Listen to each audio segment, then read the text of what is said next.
G'day there, trendsetters. Hope you're keeping well. Sorry for it's been a while between drinks. I've got to just be careful what I say for the censors. I may, along with my family, we perhaps came down with a certain illness that's going around, and that was pretty gnarly, but thank God we're on the up and up. And so here we are today.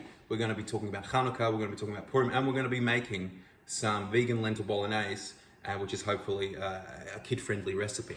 So what we're starting with here is a couple cloves of garlic, not too finely chopped, and an onion finely grated on a mandolin. And we've got some oil in the merit of Hannukah. We're heating that up. You can also do this SOS free by all means if you're that way inclined. No judging here. So onion, garlic in, heated oil, done the chopstick test. The chopstick bubbles when we put it in the oil. I'm going to turn it down because they're really cooking with gas here, and I do not want to burn my ingredients. I'm just using like a kind of a stainless steel skillet, you can kind of see there, which I got with some flybys. And I like this with flybys. Go Coles. Not my sponsor, don't want you to be my sponsor, but why not? Give credit where credit is due. So we are sauteing the onion and garlic for a couple of minutes. So I had some thoughts. Just the other day, we had a bit of a Hannukah event at our house, and we had some families out the front, all the neighbours in the street. We were having a bit of a supper there, and I was making some drinks for some people, gins and tonic. It was a nice hot day here because we're in the southern hemisphere, it's approaching summer. And I had this guy over, and he was kind of chiseling me a bit. He was kind of putting down the way I was making the drinks, saying I should do a jug instead, yada, yada, yada. And I thought, oh, that's interesting. And when we're trying to, steer away from shame and blame, and definitely, take a compassionate, self-led view of this whole thing. But what I noticed was there's this idea that Terry Real brings, and it's very typical with men who are, by and large, more competitive. We're more disagreeable. We're more inclined to be wanting to climb dominance hierarchies, evolutionarily speaking, of course. Why do we want to climb dominance hierarchies? To secure fancier mates. And this is what, the Gemara meant, mitoch shelo lishma ba lishma. From the, we do these things for our evolutionary gene reproduction capabilities to increase our mating opportunities and our mating pool and attracting better mates. And mitoch shelo lishma, that's where everything comes, even our piety. Then we can get to the level of ba lishma, doing things for the sake of heaven. I think Dawkins was right, the selfish gene.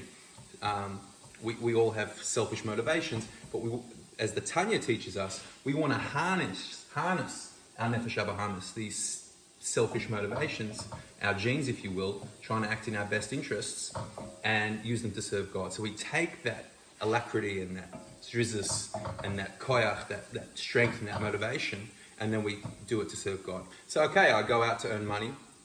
Of course, I'm providing for my offspring, securing and maintaining my pair bond, my mate, but we also want to have in mind that we're serving God when we do that, at the service of God in that aspect, that it's a mitzvah to cater for our family, it's a mitzvah to give tzedakah, and then we beat our genes and we elevate that to serve God. So we've gone on a tangent already while we saute our onions, and we're coming to carrots and celery here, which I've just kind of also done on the mandolin. It hasn't fully kind of mandolin julienned, but whatever, we're casual here. So in we go with a bit of the celery and carrot, and the carrot's going to give it a nice sweetness. I'm going with the sauteed onions, which are nice and translucent now. If I had the skill and the coordination, I would pick up the camera, or I would tell my cameraman to come look, but it's going well, suffice to say. So that's going okay. Let that simmer for a bit. Then a bit of my secret ingredient, veggie dust by Delicieux. You can see, that's kosher. So I like to call this a bit of veggie crack because it's a real flavor enhancer. And I think it actually has, when they say yeast on things, I think that's MSG, to be honest. I'm not against using MSG. I've got no allergy to it. I think some people do. To each their own. So that gives that a bit of a flavor boost. We'll let that saute for a couple of minutes. Coming back to one up, one down, tell you real. So we've got this dominance hierarchy climbing stuff. People call it a pishing contest, to use a bit of a Yiddish term, typically with men. And if you've got, the more disagreeable the person, the more, we're talking big five personality, the more inclined they are to kind of do this one up, one down, which is where you kind of slight somebody, chisel. You might chirp them, you might put them down a little bit. And I was just noticing this guy was doing it a little bit to me. And I was like, oh, that's interesting. That's interesting. And what Terry Real picks up on is, I think that this can come from a bit of a place of brokenness. And we're saying this with, just identifying things for what they are. And I was thinking about, well, isn't this idea of brokenness an interesting idea? An idea of insecurity, an idea of something's not right in me, and then let me project that onto the world to compensate for my own inner insecurity and put somebody down a little bit, and then I feel a bit better. So I put you down and then I feel up, right? And then sometimes we can do it reverse, where we can look at somebody and go, wow, they're up, I'm putting myself down. How good are they? How bad do I feel in comparison to them? Really focusing on this dominance hierarchy pole climb and feeling, a bit left out, a bit lacking. And it comes from an inner insecurity and inner brokenness. Now, Terry Real's going to talk about that a lot in this book I've ordered, which is called I Don't Want to Talk About It, which talks about men's mental health. And he was quite a groundbreaker in writing about this like 20-something years ago, in the early 2000s. So I'm getting that, learn more about that, but I've heard him talk about that on podcasts, and I think a bit in his book Fierce Intimacy on matrimonial harmony. So I think he's a very good speaker. He also happens to be a Red Sea pedestrian, so that's really interesting. So anyway, one up, one down. So I was thinking it comes from brokenness. Here we've got some rosemary. What we're going to do, we're about to add that there. It's going to give a nice, meaty, woody flavour to this. So we're going to bruise it. This is a mushroom for life. And, the idea of the Ata, Tetzava, and Maim are very linked to Hannukah, which is that when we grind things, when we pound them, we release their inequalities, their inner charm and inner holiness. So that goes in there. We bruise that, give it a bit of flavour. The idea of cassis lamora. How do we extract olive oil, extra virgin olive oil from onions? We pressure them. We literally crush them. And at the times where we're crushed, this is an opportunity to actually release our inner goodness. This is the idea of holy brokenness. It's really the idea, the central tenet of IFS, where when we come across some pain and when we come across a bit of internal emotional discomfort, however that's triggered from somebody else or from within ourselves, environmental factors, whatever, something's triggered us. Something's hurt these inner wounds, this inner brokenness. That's a path for growth. That's a path, a trailhead is what Richard Schwartz in IFS says. It's a path to follow, to investigate with compassion and with open-heartedness and goodness and curiosity, the way we would want to treat somebody else kindly. Sometimes our inner brokenness can lead to harsh inner critics, which are problematic. If we wouldn't treat somebody else that way, we shouldn't treat ourselves that way. We should be mindful of that. So I was thinking about this idea of brokenness because the Baal Shem Tov says there's nothing as whole as a broken heart. And I really think that really entangles with the idea of IFS, where we see the brokenness, but we don't write things off. I think the sitra achra, the unholiness of brokenness, or the lack, the bad side of unholiness. We're going to pause for a minute while I season this with a bit of salt, Harold Holt, a punch of salt. Get that going. And then, this is looking really good. They're wilted down, the vegetables. Let's try and see if I can do that. I'm going to unplug the charge. They're looking pretty good. Another couple minutes. Where the unholiness of brokenness is when we look at something as broken and we say, we can't fix it. It's a write-off. Or we look at another person and say, they are totally beyond redemption. Or we look at a situation and say, it's unfixable. I think this is the antithesis of the Jewish approach to things. I think this is the antithesis of holiness. The idea of identifying brokenness, and when we know, is it coming from the holy part of us, as the Baal Shem Tov said, a whole part, there's nothing as whole as a broken heart. It's when we can look at something that's broken and say we can fix it.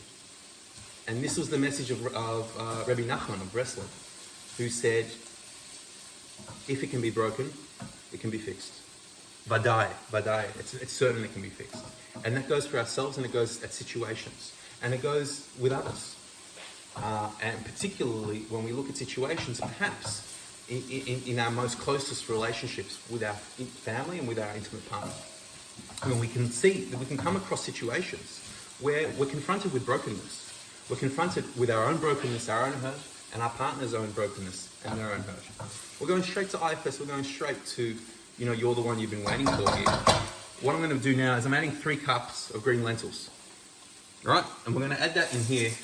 And I want that to just get a bit of this saute flavor action happening with all these lovely stock vegetables we've done here. Celery, onions, carrot, garlic, a bit of rosemary. And we're going to give that another couple of minutes. We're on medium heat, Will Young's favorite temperature. So medium heat, give this 2 minutes. So we're going straight to you're the one you've been waiting for. And when we come across the brokenness, we can choose to be negative, or we can choose to somehow look for the ability to fix it and face the ashes that we're confronted with. Robert Bly talks a lot about ashes. We come to a state of it's all ashes. Things are broken. And I think this is the miracle of Hannukah. The miracle of Hannukah was that in the darkest time of Jewish history, under occupation by the Seleucid Greeks, under really a dark part, Rav Shlomo Carlebach says Hannukah is in the darkest part of the lunar month. It's on the 25th. It's as the moon is actually fading away, the darkest part. Nevertheless, facing that brokenness and ashes, the Jewish people decided to look for the light, to look for the oil, to look for the hidden oil.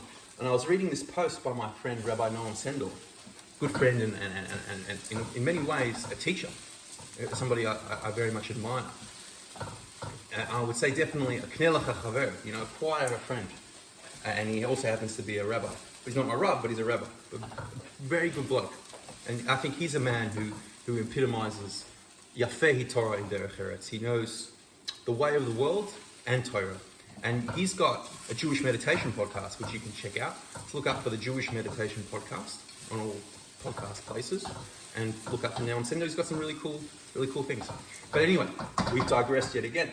So he had a post where he said, the miracle of Hannukah, according to Rabbi Sachs, was that in the first place, in the face of this darkness, the Jewish people chose to look for the oil.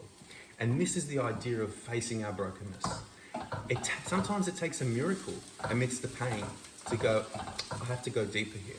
And I have to look for the hope. And I have to look for the goodness. And I have to go searching for myself, my self-energy, that little jar of oil that no matter what brokenness or harm or hurt has happened in our lives and whatever is going on in our faces, this remains intact.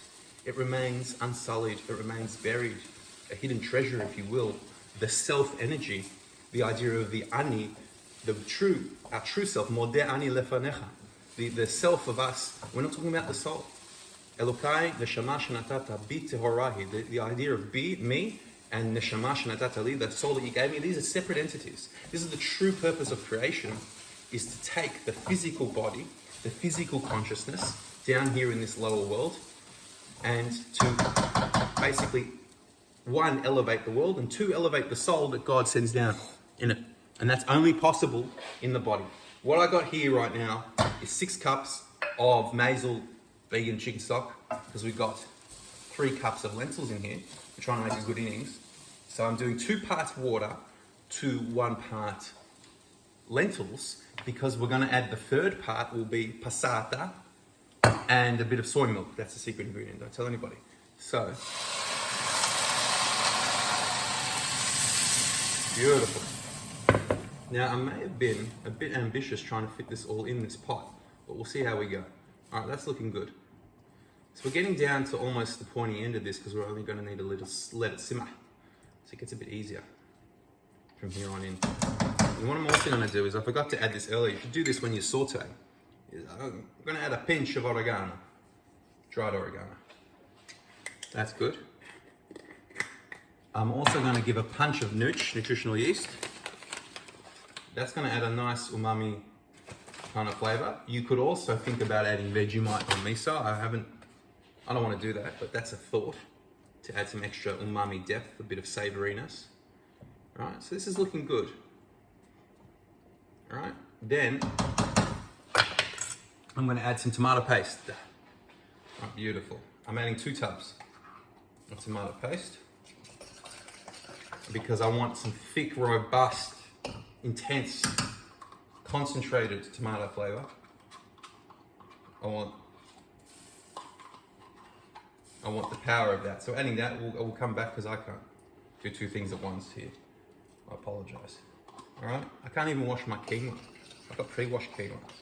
Okay, so we're adding that. We're gonna add another one. This one's organic. Whoop-de-doo. That's looking good already. We're getting some nice color. I think next time, given this quantity, I would do it in a big stock pot, not this. But I thought it would look nicer to do it this way. Alrighty.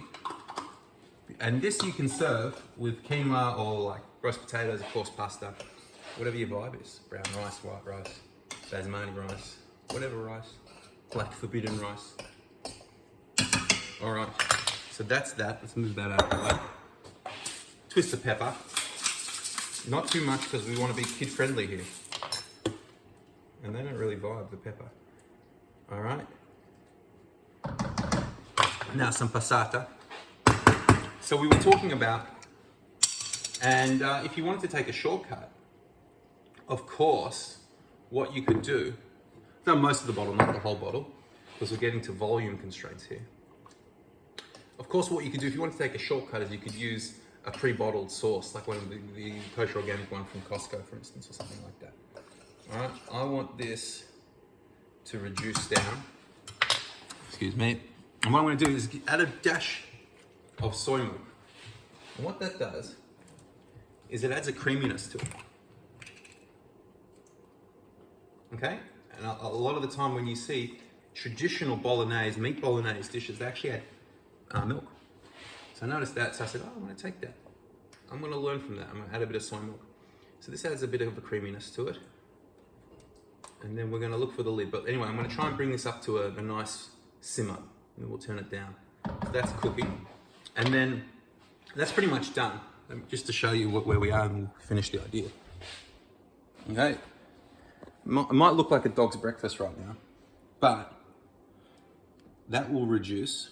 The lentils will puff up and it'll be really nice. And a creamy, unctuous, umami vibe. And hopefully that'll be delicious supper. We'll look for the lid in a minute. But coming back to the idea of the brokenness and looking for the oil. Sometimes when we're confronted with the hurt, that's the opportunity to go deeper. That's the trailhead, in the words of Richard Schwartz, to look for the self-energy in us, that unsullied jar of oil, and then to do the healing that's necessary. And through that process, we start lighting our menorah. We start lighting ourselves up.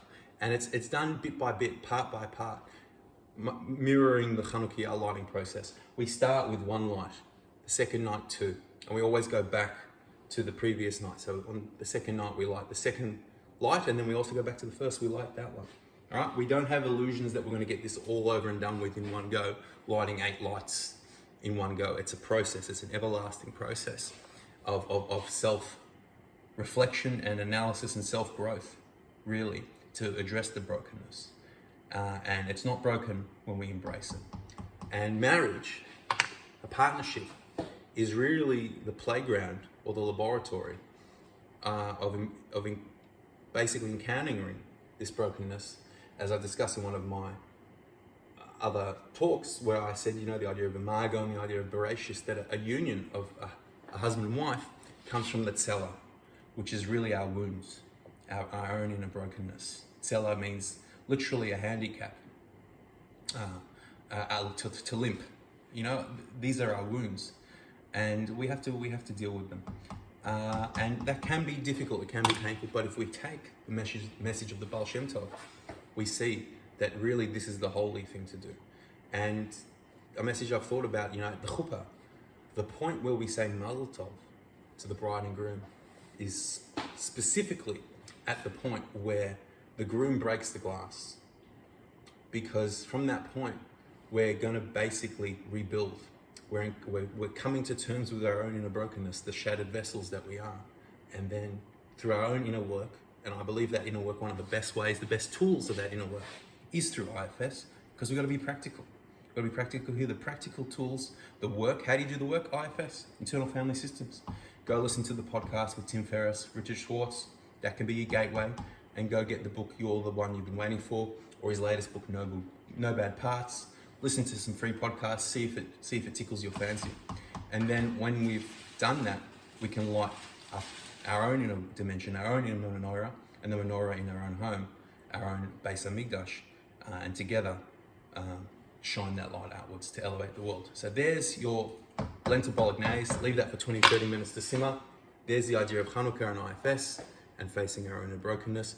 Hope you're doing all right. Hope you're staying well. Refuah Shlema to all who need it, especially Shmuel Yaakov Ben Sarah Freda, and y'all take care now. Bye-bye.